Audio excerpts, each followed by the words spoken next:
आज झंझारपुर संसदीय क्षेत्र के लिए आज एक बहुत बड़ा दिन है। आज मेरा परम सौभाग्य प्राप्त हुआ है कि संसदीय क्षेत्र झंझारपुर के ऐतिहासिक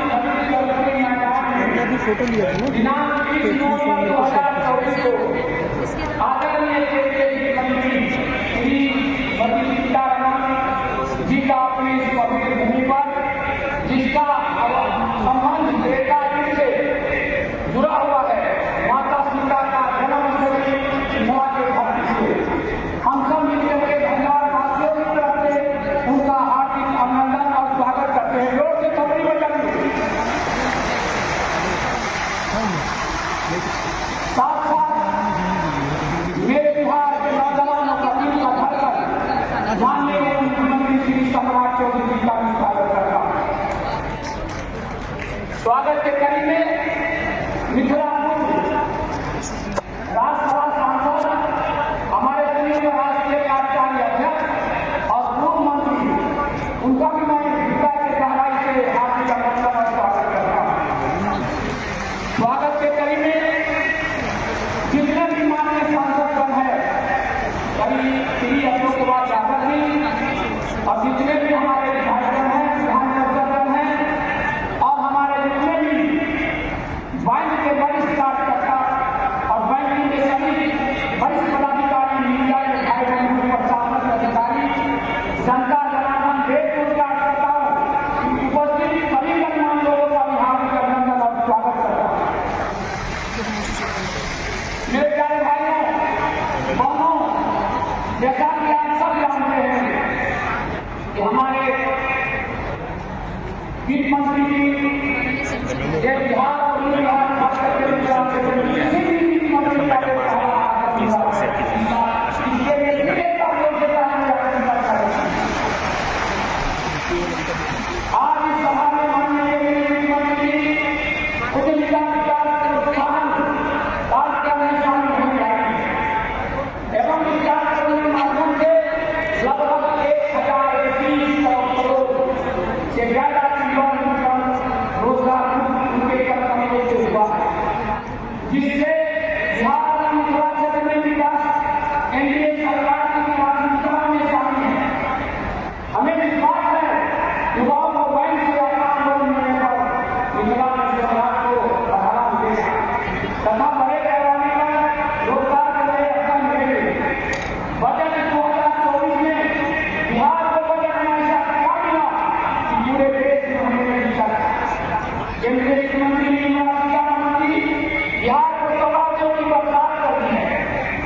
बिहार में एक्सप्रेस को बनाने का भी ऐलान किया, इसके लिए 26,000 करोड़ के आवंटन किए गए हैं। केंद्र सरकार की इस कदम में व्यापक असर और फायदा पहुंचेगा। वर्तमान में बड़ी संख्या में बिहार के युवाओं को रोजगार के लिए महानगरों और से रुख करना पड़ता है। अगर इन एक्सप्रेस वे का निर्माण हो जाता है तो इस बात में कोई दो मत नहीं कि बिहारवासी को रोजगार की बात होगी। माननीय मंत्री पटना से पूर्णिया, बक्सर से भागलपुर, वैशाली से दरभंगा के बीच एक्सप्रेस बनाने के ऐलान किया गया है। बक्सर में गंगा नदी और 2 लेन का पुल बनाया जाएगा। वित्त मंत्री जी ने कहा कि बिहार में वापस चालू करने के लिए हमारी सरकार नेपाल सरकार के साथ मिलकर काम करेगी। बाढ़ को नियंत्रण के लिए केंद्र सरकार की ओर से 11,400 करोड़ रुपए की देने की घोषणा की गई है। मेरे प्यारे भाइयों बहनों, इसमें हमारे सरकार की भूमिका और यहाँ के जितने भी हमारे जनप्रतिनिधि का बहुत बड़ा योगदान है।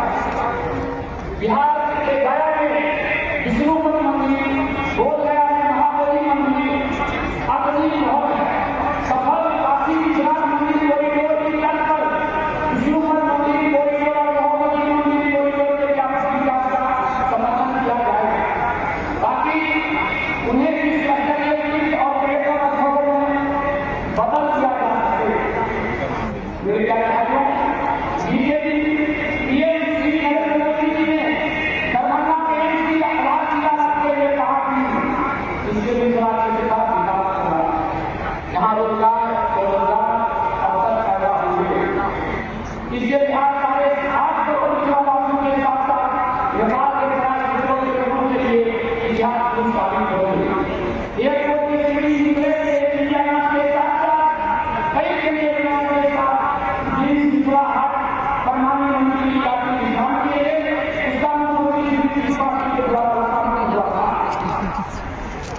फिलहाल कई वर्षों तक विपक्षी दलों से मुख्यमंत्री के पद पर इख्तियार नहीं है।